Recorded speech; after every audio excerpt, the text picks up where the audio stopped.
Israel's deep state is undermining our war effort and placing obstacles before us on the path to victory. There, I said it. I'll have details coming up on In Focus.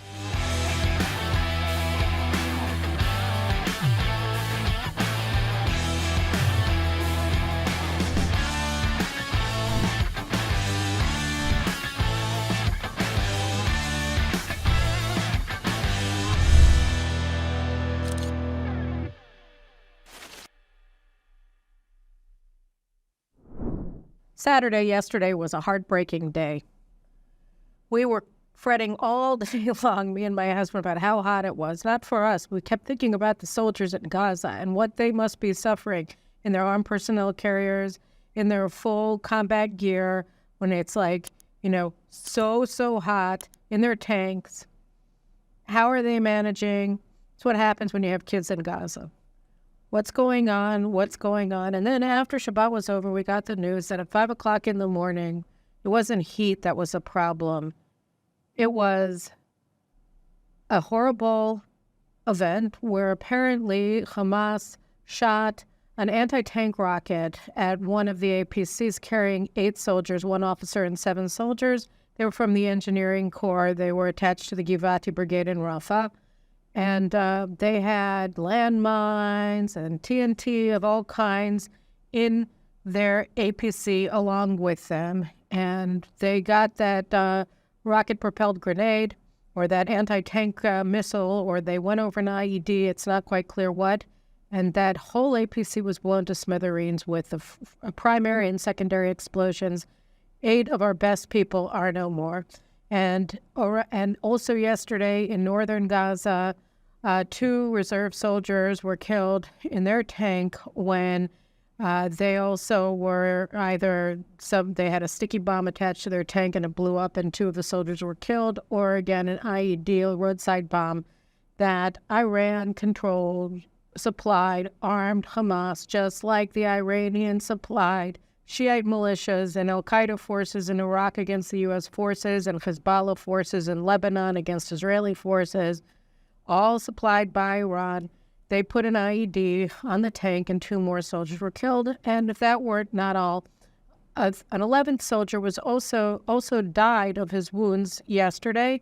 He was wounded last Monday in an attack on the Givati recon unit in Rafa, where they entered into a booby-trapped house. 4 of the soldiers were killed instantly. Several were critically wounded, and the one who died yesterday was critically wounded on Monday.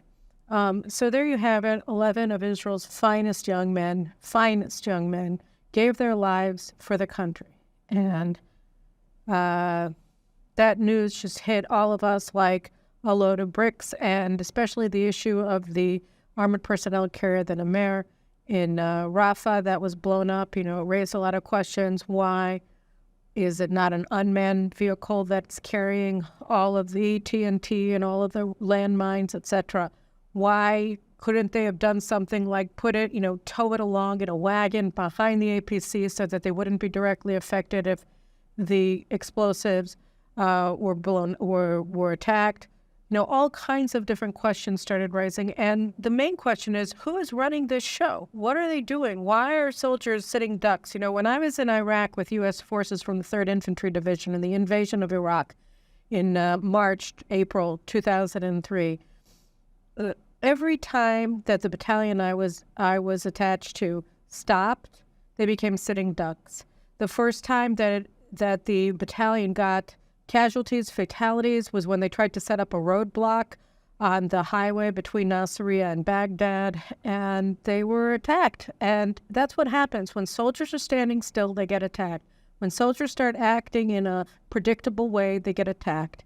The way that your soldiers stay safest is by keeping on the offensive, moving, changing your course, going after new targets every day. That's how you prevent the enemy from predicting where you're going to be, what's carrying what, who's where, and killing you. That's how you do it. You do it by remaining on the offensive. But what we saw is that, our operation in Rafa has been going on at this lackadaisical, inexplicable from an operational perspective, lackadaisical pace. It took us, several weeks to take over the Philadelphia corridor, and then we left 2 kilometers unseized so that they still had an open border with Egypt to pass their stuff through. Why? Well, that was American pressure. It still is American pressure from the UN. You have all of these pauses. You have units who spend days, these battalion commanders, they don't sleep. They work 24/7, and the same is true of the brigade commanders. They are just working around the clock, and their soldiers are barely sleeping.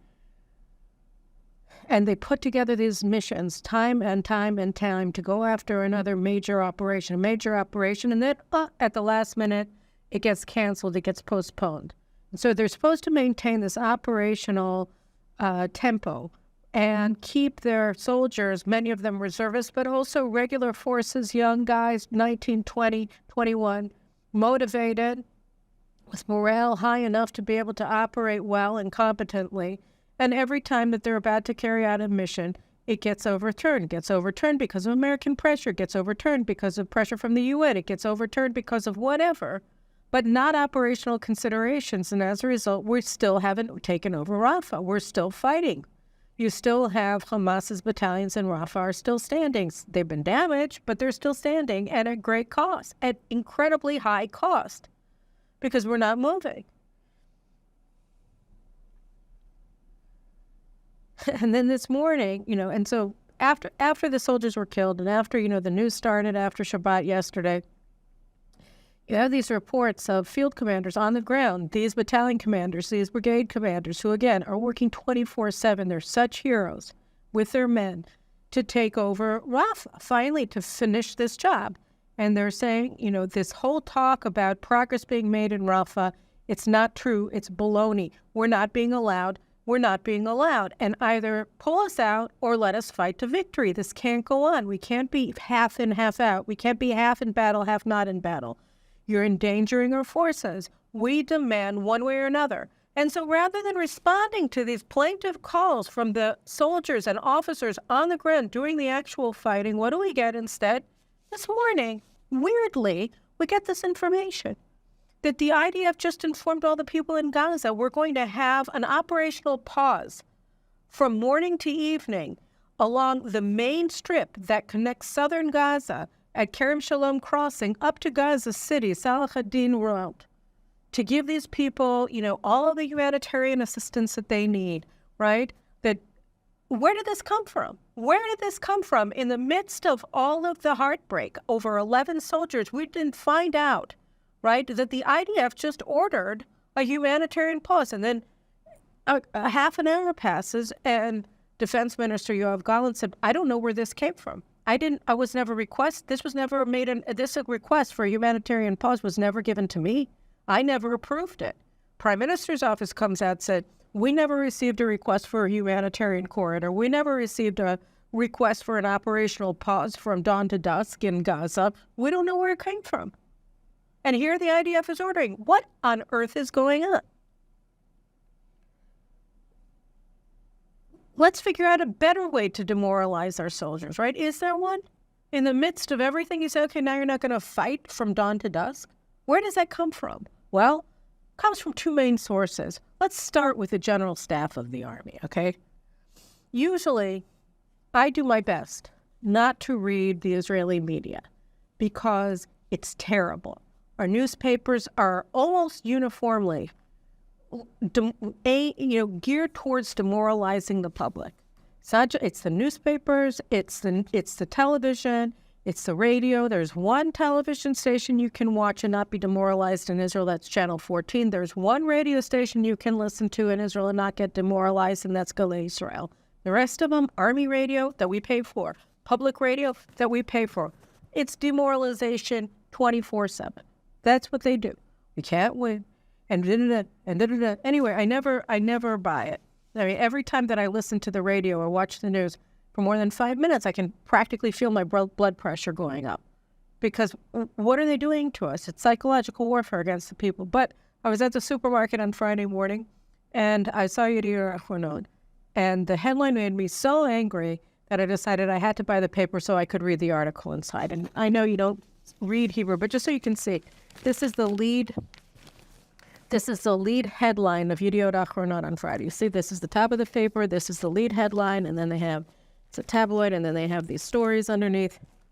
So this is the lead headline in Yediot Achronot. What does it say? It says the security system is telling, that is the general staff, is telling the government, is telling the elected leadership of Israel, the IDF is on the brink of defeating Hamas. And you don't have to be afraid. You don't have to be afraid of ending the war in exchange for the return of the hostages. We're on the brink of defeating Hamas, and therefore you don't have to worry about ending the war in order to get the hostages back. What is this saying? This is saying we want to end the war. We want to take up Biden's offer and end the war. That's what we want to do. Now, is Hamas defeated? No. But it doesn't matter. It's part of a whole coordinated effort. We saw 2 weeks ago, Biden gave a speech right after Shabbat came in so that no official Israeli response could be issued immediately thereafter, where he presents this ceasefire deal that he claims belongs to Israel, which essentially requires Israel to capitulate to all of Hamas's demands in exchange for 32 maybe hostages. Okay, that's what the deal is about. That's what they want. And this is Israel's plan, right? The prime minister says, no. During Shabbat, his office puts out a statement saying the goals of the war haven't changed. Defeating Hamas as a political and military entity, getting all of the hostages back, and preventing Gaza from ever manifesting a threat to Israel in the future. And you know what the deal that Biden presented did none of those things. It got some of the hostages back, left the bulk of them in Gaza. It left Hamas in power in Gaza. And it ensured that Gaza was going to pose a threat to Israel perpetually. So it did none of those things, right? But then you saw a week later, a week and a day later, after the day after the hostage release last Saturday, Benny Gantz, who is clearly coordinated with Biden, because the last thing that Biden said in that speech was he called for the Israeli people to stand up to the government and demand that it agree to his offer of capitulation in exchange for, a few dozen hostages, or two and a half dozen hostages, 31 hostages, 32 hostages, 33 hostages out of 120. Okay, so a quarter of the hostages come home in exchange for total Israeli capitulation to Hamas, right? And so he called on the Israeli people to let their voices be heard, that they want peace now, he said. And he said, you can do it because you've already won. And then, 8-9 days later, Benny Gantz was supposed to have left the government last Saturday night, but he waited 24 hours because he was too embarrassed to quit the government after the rescue mission of the hostages in Sirat in central Gaza. So he gets up on Sunday night, he announces he's leaving the government. And it felt like a stone. It's, everybody was like, why? You say that you care about the fate of the nation, so why are you abandoning the soldiers in the battlefield? Why are you leaving in the middle of the war? Why, if it's so important, for you to be there with your hand on the tiller, why are you calling for new elections? Why do you want to overthrow the government of Israel that you were just sitting in? It doesn't make any sense. If Israel comes first, then why are you putting it last? Why are you putting Hamas first? And so he, went into panic mode because he saw that his polling numbers were sinking like a stone. He was losing all of the right-wingers who thought that they could trust him because he was a centrist and he was responsible. And so, the 4 mandates or something that he was polling of right-wing voters in some of the polls, in the media's polls, and the left-wing media's polls, they disappeared. So you were like, okay, no, he's totally irresponsible. And he realized that he was going to become a second-rate, go back to being just, a second-rate left-wing party filled with retired generals, and then nobody was going to vote for him because there was no reason to. He had no reason. He was presenting the public with no reason to support him, given what he said. So he gave interviews to every single station in Israel, including Channel 14, where he's trying to explain why he did it. And the most amazing thing about all of the interviews that he gave to 4 different stations on the same night is that he never gave a good reason for leaving. He hates Netanyahu. Netanyahu's bad. We knew new elections. But he said something extraordinary. He said, we have done so well, just like Biden. He said, we have done so well in this war that we really basically on the brink of winning, and we can now leave. We can walk away. We can suspend all military operations, pull out of Gaza, etc. And then we can go back and reinstate the war in a year or two. This is like pure fantasy. But then this morning, because I didn't have enough, masochism by buying Yediot Achronot, I had to listen to RE radio for, 5 minutes before I couldn't stand it anymore. And in the space of those 5 minutes, like 6:30 in the morning, who do I hear? I hear one retired major general after another saying the same thing. We've won. We can't win a real victory. This whole idea of absolute victory that Prime Minister Netanyahu, for instance, is saying that we have to fight towards. That's just a nothing term. But if we, turn in, if we just, give up, right, and make a normalization deal with Saudi Arabia, we get to keep our friendship with the Biden administration, and everything's going to be great. And then we'll be part of this big international coalition to fight Iran, just like Benny Gantz said, just like Biden is promising. So what do we need victory for? We can let Hamas stay in power. And general after general after general saying this on the news, we can't win. We can't win in Lebanon. We can't win in Gaza. We should just make peace with the Saudis and make a Palestinian state. And it's true, Hamas will be there, but they're not going to be the only ones in charge. You're also going to have the moderate terrorists from the Palestinian Authority. It's all great. General after general after general after general. They're all saying this, right? And so, that's what Herzi Halevi said. So then inside of the article, and the writer, Ron Ben Ishai, who's like a long-time military affairs commentator, slash mouthpiece for the IDF General Staff. So he was in Gaza last week with Herzi Halevi when he was doing his victory lap, talking to all of the commanders of the successful, heroic, extraordinary raid in Nusrat that brought 4 hostages home, right? And so he's in the meantime, he's talking to Ron Ben Ishai, and his close associates are also talking to Ron Ben Ishai. And he says this, he said, yeah, of course I take responsibility for my role in what happened that, caused October 7th. But, from my perspective, I can't resign my commission in the IDF, even though I'm a total failure until we've won the war. I'm not going to hand over leadership of the IDF to anybody else until I've completed the war in the north and with Hezbollah and in the south. This is all coordinated. This is Gantz. This is Gantz. This is Biden. This is the general staff. It's all the protean chorus of all of the retired generals. They're all singing from the same the same sheet of music, saying, the same hymnals, saying the same thing. Let's capitulate. Let's get a couple of the hostages home, right? Let's let Hamas remain in charge in Gaza. We're going to get some fake normalization deal with Saudi Arabia that the vast majority, I think over 68% of Israelis don't even want if it means Palestinian statehood. Oh, but we do, right? We think it's a great idea. We retired generals, we chief of staff of the IDF, we security brass, we Biden administration, all of us together in Gantz, of course, as their representative, politically. Look, we all think that Biden's plan is the best plan. Let's capitulate and get Biden's plan, because then we get to keep all of our good friends in Washington, too.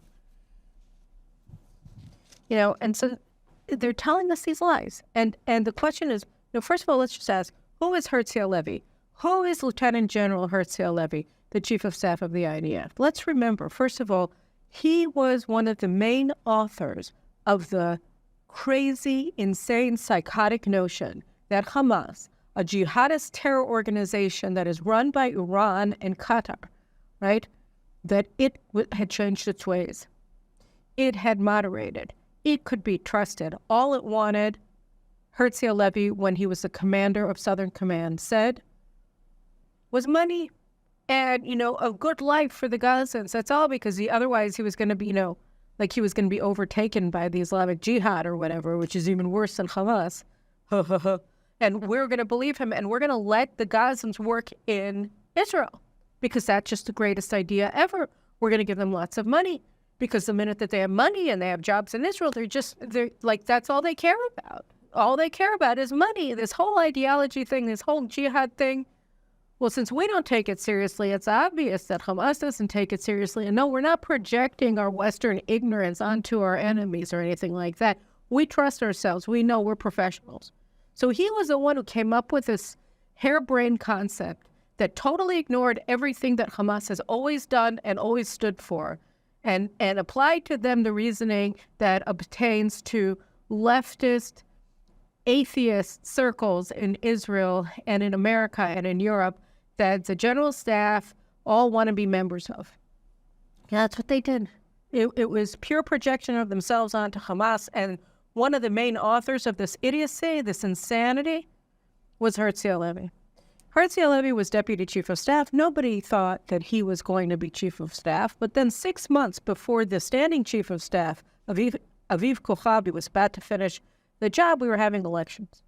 So what happens? Then Defense Minister Benny Gantz says, well, I have to appoint the new chief of staff before the elections. I have to do it right now. It's absolutely urgent. Why is it urgent? Well, because Netanyahu might get elected, and if he gets elected, he gets to appoint the next chief of staff of the army, and I don't want, God forbid, he should have the opportunity to bring in a general who's not in my clique, right? So this is totally illegal. It's an interim government. It's like a few weeks before the election. You can't appoint a new chief of staff of the army that's you're not necessarily going to be in charge of in just a couple of weeks. You can't do that. Aside from everything else, it just stinks to high heaven. But you're not allowed to, according to the administrative law that the Attorney General laid down for the Netanyahu government. That was an interim government for more or less 4 years until finally, we got the government that became an interim government when we were going to the elections in November of 22 that Gantz was the defense minister. But our Attorney General, who's a radical leftist, and she's part of the whole clique, right? She totally ignores the law that she and her predecessor had dictated from whole cloth. Said, oh, why do you need a new chief of staff now on the eve of election? He said, very important security reasons. She said, oh, okay, very important security reasons. Obviously, you should appoint the next chief of staff of the IDF a week before the elections because there are very important security reasons to do it. So he did. He appointed Herzi Halevi, and then like 2 weeks later, there were elections. Gantz and the rest of these people are ousted from power, and Netanyahu and his coalition come in, and they form a coalition in December of 2022. Okay, so that's what happened. But we're stuck with Herzi Halevi, the author of the idea that Hamas is deterred. That's who he is. That's where he comes from. He's a member of this clique, and he was there to maintain its grip on total power over Israel's strategic arms and the IDF. Same thing with Ronen Bar, the head of the Shabak, who was appointed by Naftali Bennett, and the Mossad, etc. So they all have to be part of the clique, right? So that's one thing. But aside from that, Netanyahu comes into power in December. Yariv Levin, the justice minister, announced very, very minor checks and balances on the power of the Supreme Court, which right now, as I'm going to talk to in a second, has no limits on its power. It has total control over all aspects of public life in Israel because it says it does, and nobody will stand up to him. So Yariv Levin, the justice minister, announces in January that we're going to put some very tiny limits on the Supreme Court's power, and the left erupts and sets the country on fire for, 10 months until October 2023, when we're invaded by Hamas.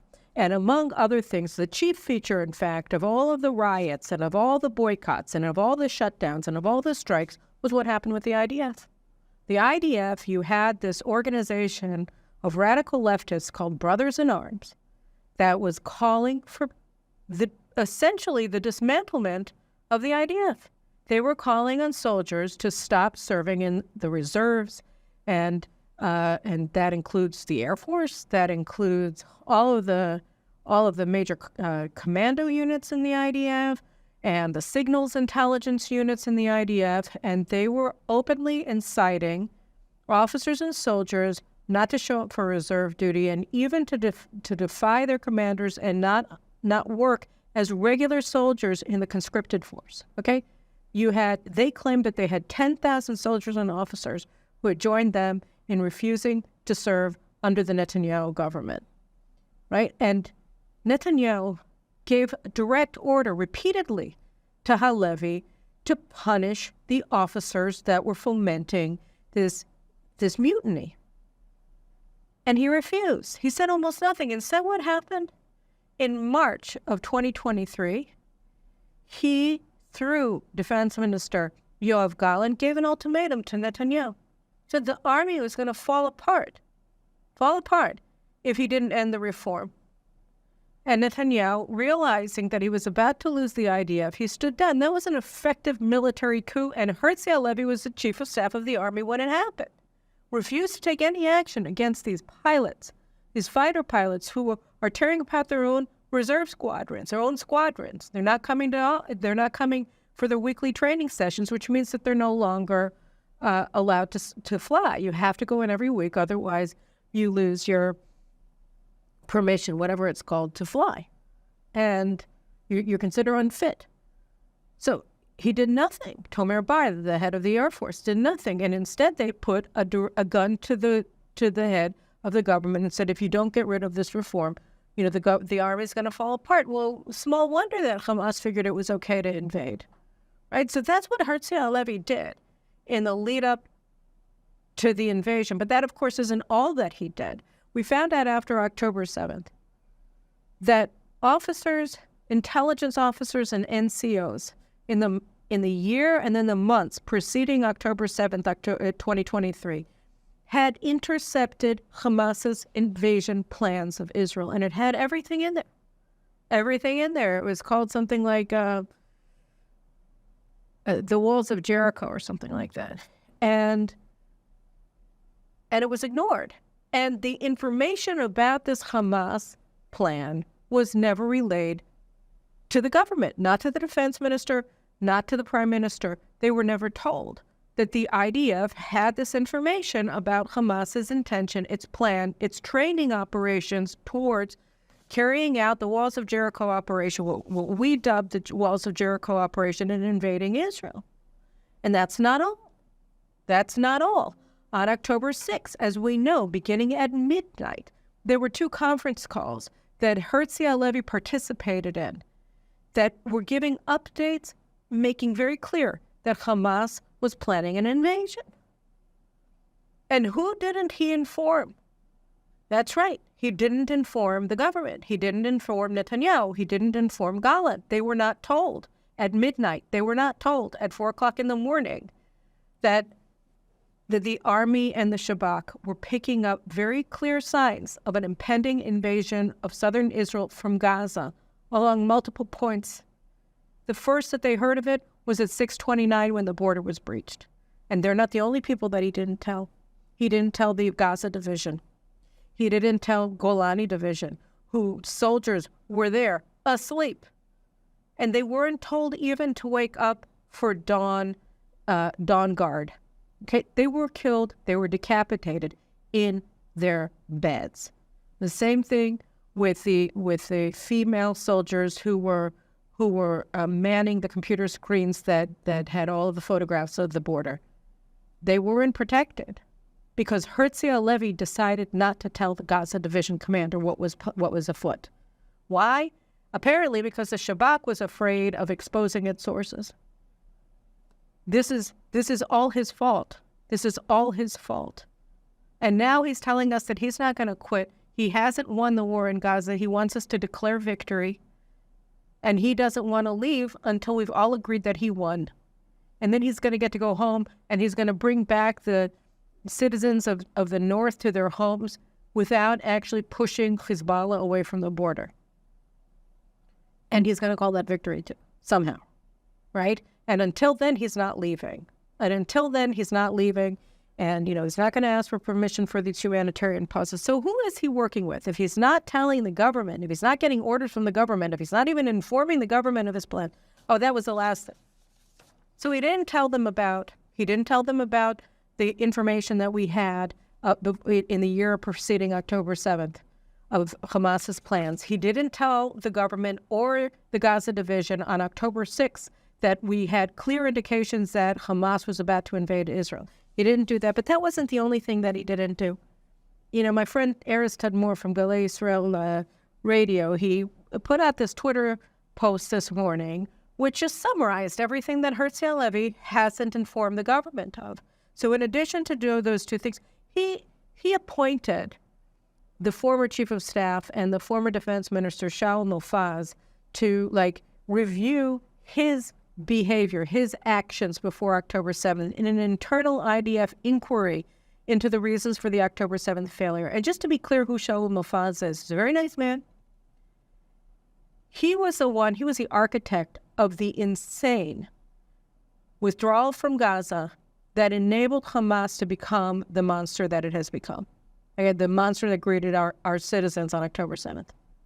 He was the architect of that harebrained idea that you can just walk away from Gaza and everything would be fine. Close the door. Nothing on the other side should danger us. We don't have to worry about anything. That was Shaul Mofaz. Okay, that's Shaul Mofaz, who in the year leading up to the October 7th invasion called for soldiers and officers not to serve in the army under this government. Okay, that's who he is. And he's supposed to check Herzi Halevi's work. Why? Because it's a cover-up. He didn't inform the government that he had appointed him. He just thought it would go over well. And it's not just that. We have a government ombudsman who, by law, is enjoined. He's empowered to carry out all of these reviews. And Herzi Halevi has blocked him from reviewing the IDF's operations ahead of October 7th. This is breaking the law. And so we had a situation, it's unheard of, that the ombudsman actually petitioned the Supreme Court to try to force the IDF to let him do his constitutionally appointed duty of reviewing its operations ahead of October 7th. And the on-duty justice who saw the petition, she accepted it and she said, yes, Army, you have to do this. The IDF appealed. And so they suddenly put out a full paneled ruling of Supreme Court justices that says, oh no, ombudsman, true, the law says you have to review all of the IDF's operations, but we're gonna put a holding order on your right to actually carry out your legal duties until we can have a full hearing on the issue in a month. Okay? So they have another month to hide all of the evidence. Why? Because. Not because. It's not just because. The same Gali Barav Miara that allowed Herzi Halevi to be chief of staff of the army, appointed by Gantz, who was another architect of the whole idiotic concept that Hamas had been deterred as defense minister and also during his time as chief of staff in the army. So he appointed his protege, Herzi Halevi, to be chief of staff of the army before the elections, and Gali Barav Miara, the attorney general, approved of this illegal appointment. Okay? So this morning, the government convened its weekly cabinet meeting, and they were supposed to extend the age of reservists from 40 to 41, okay, so that we could make sure that we have enough reserve forces in order to fight when we're looking forward to an even larger battle in Lebanon, and also, I think, extend the amount of time that they can be serving in a year or something like that.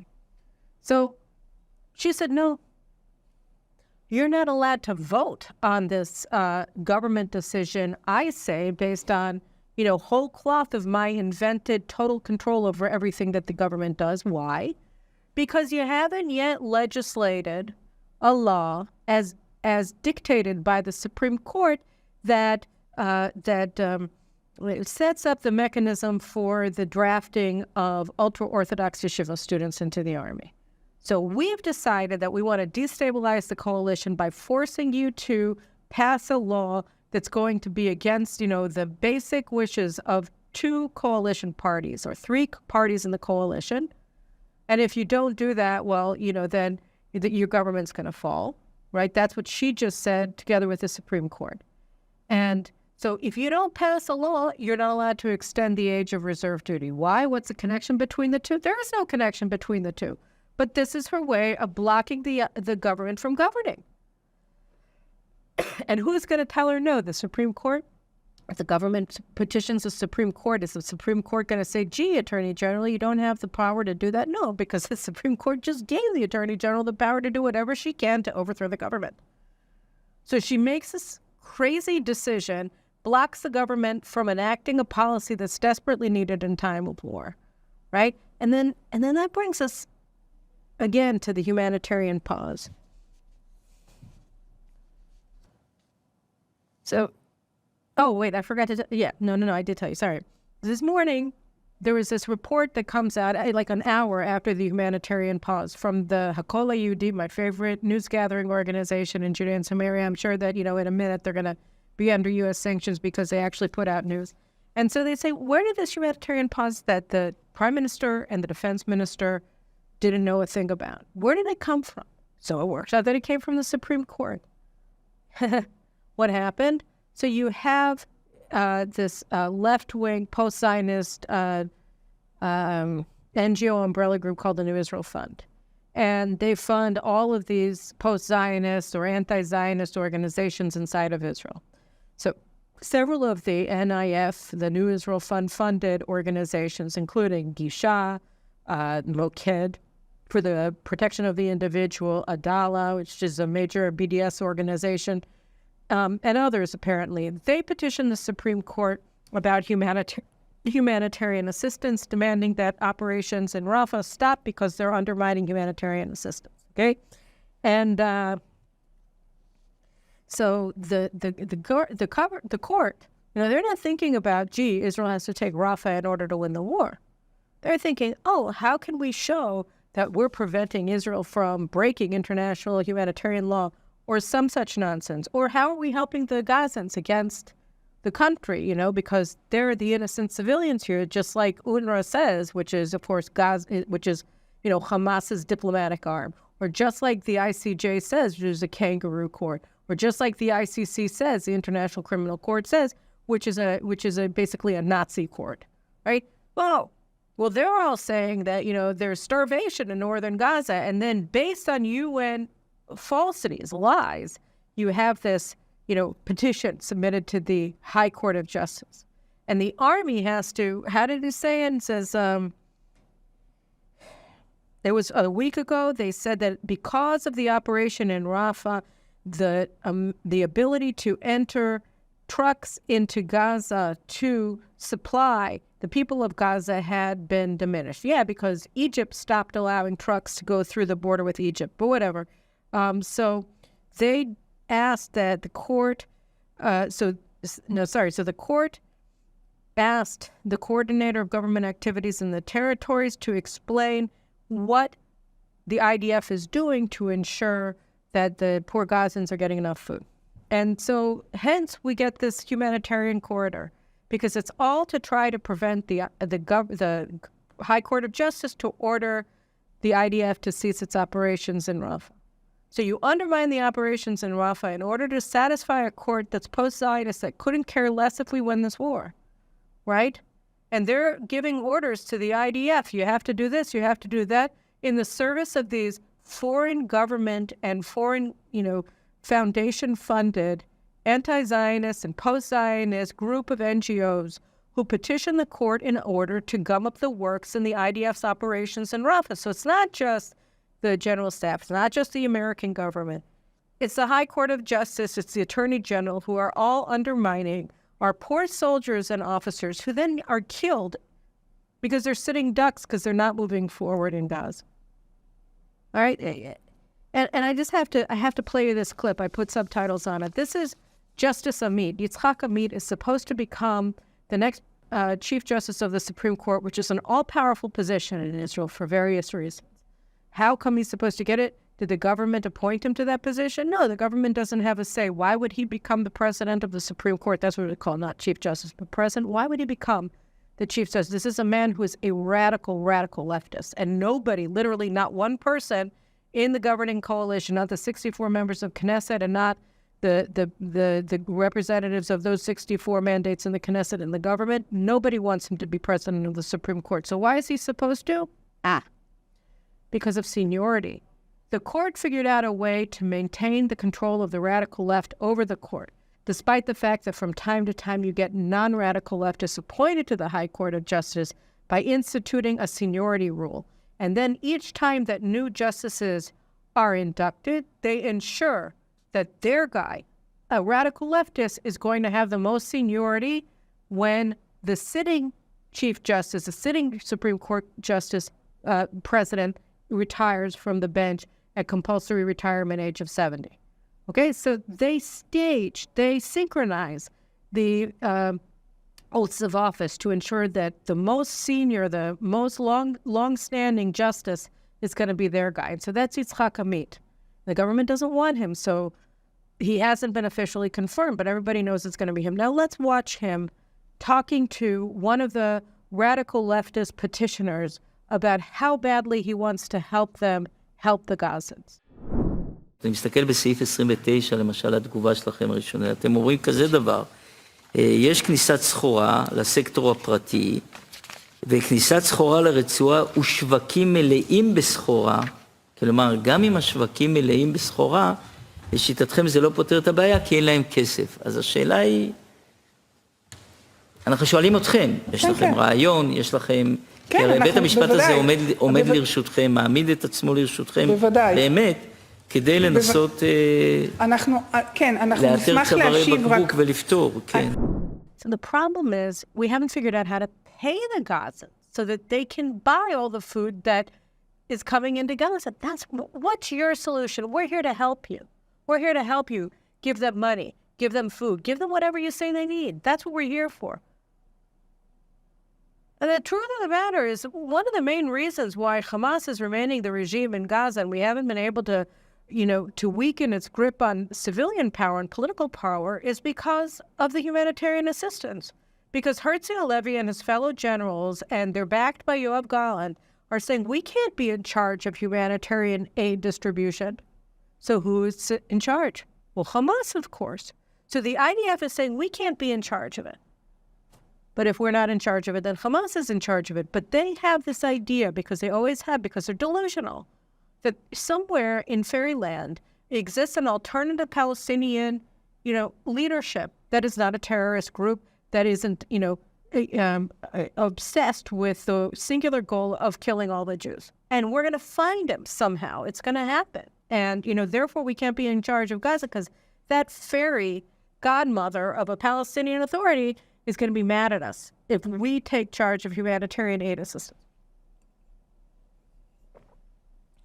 Now, why is it, of course, they do it for many reasons. They do it mainly because they want to be in power. But why is it that Amit is so keen to, make sure that all of these Gazans are fed and, paid to be fed? I don't know. How did we get here in the first place? Well, the Supreme Court, right? They're supposed to be our bulletproof vests for The Hague. That's what they always called themselves. They always said, we are Israel's legal bulletproof vest. Because of us, the International Court of Justice at The Hague and the International Criminal Court at The Hague will never come against Israel because Israel has such a wonderful, enlightened Supreme Court that nobody is ever going to try to criminalize Israel. We protect Israel. Okay, well, in the event, no, that was total lie. That was a total lie. That's so not true, right? We haven't broken any laws of war. We're going above and beyond any law in terms of our protection of civilians in Gaza, even though they're intertwined with Hamas's terror regime, and they support it, and they are acting as Hamas's auxiliary forces. We're still protecting the civilians of Gaza more than any military has ever protected civilians in any urban warfare environment in history. Okay, we're being accused and charged with genocide.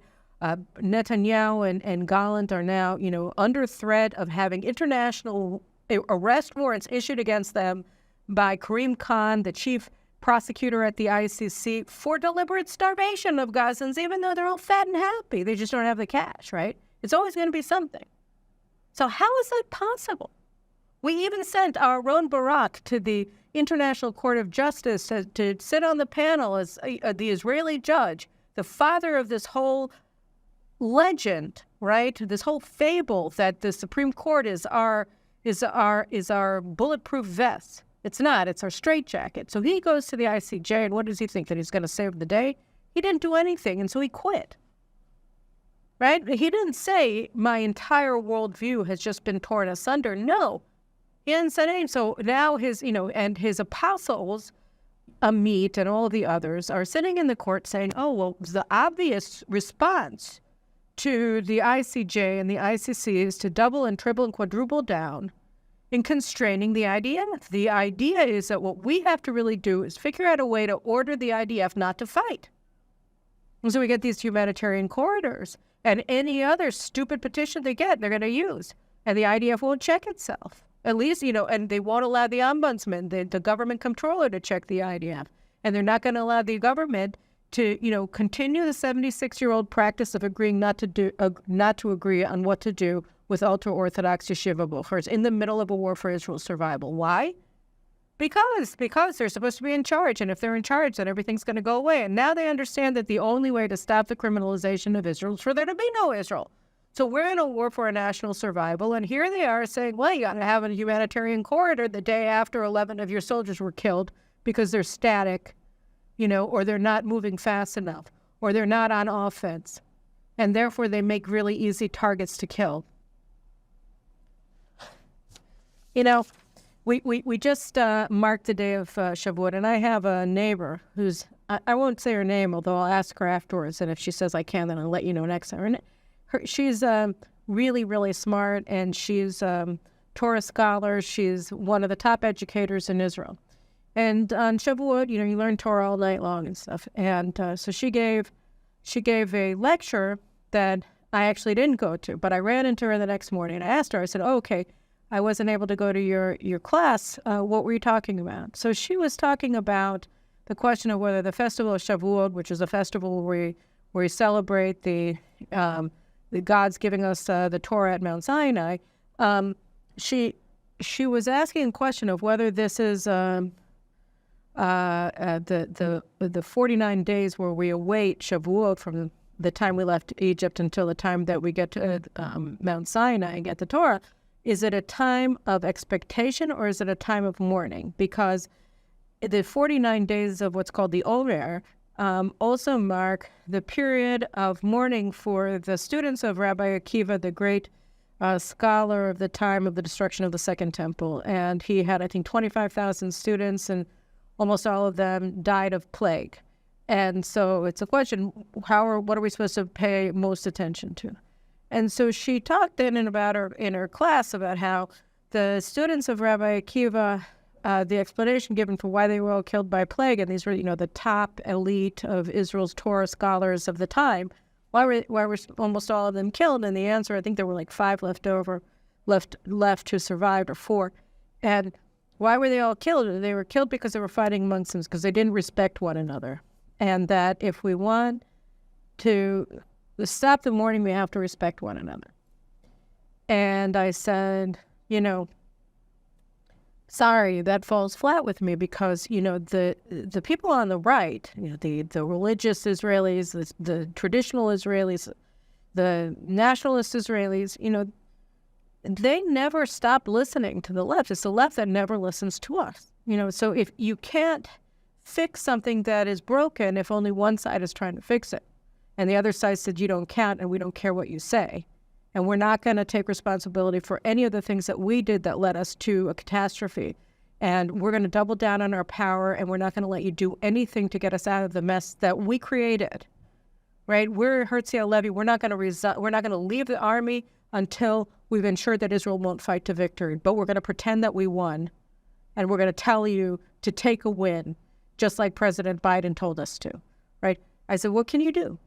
I said, you can't reach an accommodation with somebody who won't even accept the fact that you have a right to an opinion. He just totally disregards you. Government ombudsman, no, you're not allowed to come in and check the IDF. It doesn't matter what the law says. The law only applies when it's us enforcing our authorities, not when you are enforcing your authorities. You're not allowed to enforce authority over us. We don't accept your authority. That's what they're saying.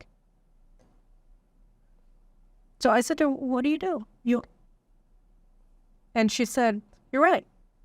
She said, the answer is you stop listening to them. I said, you're willing to stop listening to the left? She said, absolutely, it's done. I have three sons in Gaza, or 2 in Gaza, 1 in the north. Said, I'm done. They can't be telling us what to do anymore. They can't be in charge anymore. Like, well, then who are you talking to? Amongst ourselves, we have to be ready for it. I said, all right. I don't know what that means. But I do know one thing. The vast majority of Israelis aren't buying this crap. That's why Benny Gantz is sinking like a stone in the polls, because we know it's not true. We know we didn't win already. We know we have to win. We know we have a horrible war ahead of us in the north that we have to fight, because otherwise we lose northern Israel, as I discussed in my article that came out on Friday. We know it. Nobody has to tell us that, and we don't need a bunch of failed, retired, and standing generals to tell us to take a win. We can't take a win. We're not sending our soldiers into battle in order to take a win, and they're not there in order to take a win. One of the soldiers was killed in northern Gaza last night. He's a 49-year-old. Grandfather of one. He has many kids. He's an educator. And he didn't have to be in the Army. Mandatory retirement age, or whatever, not mandatory, but retirement age for reserve soldiers is 40. So what was he doing there at 49? Why was he there still? Because he wanted to defend the country. He left his students. He left his wife. He left his children. He left his grandchild for 8 months.